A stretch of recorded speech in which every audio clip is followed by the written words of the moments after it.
Welcome to our channel. Today we how to authenticate with Blackmagic Cloud detailed guide step by step clearly. To authenticate with Blackmagic Cloud, start by navigating to the Blackmagic Cloud website. Locate the login section on the home page. Click on the sign in button. Enter your registered email address in the provided field. Next, input your password in the designated area.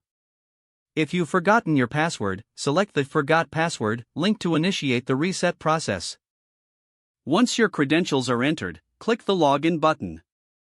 After logging in, you will be redirected to the dashboard. From the dashboard, locate the Settings menu. Click on the Settings icon to access authentication options. Here, you can enable two-factor authentication for added security.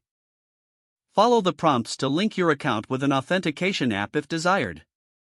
Ensure you have your mobile device ready to complete this step. Once two-factor authentication is set up, any future logins will require a verification code.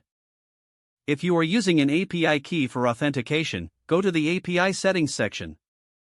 Generate a new API key if necessary. Copy the newly created API key and store it securely.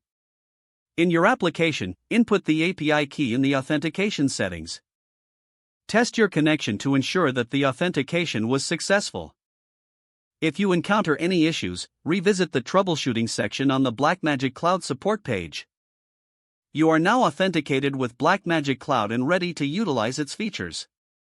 If the page does not load, refresh the browser or try again in a private or incognito window. Make sure you are using the correct email address, then retype it carefully to avoid small typos. If your password is not accepted, use the reset option and create a new strong password you can remember.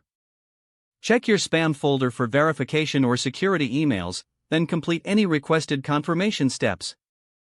Enable two-factor authentication if available to improve account security and reduce unauthorized access risk. After signing in, review your profile details so your contact information and settings are accurate and current. If you see an error message, note it down and try again after restarting your device and internet connection. Don't forget to like this video and subscribe to our channel for more step-by-step tech guides.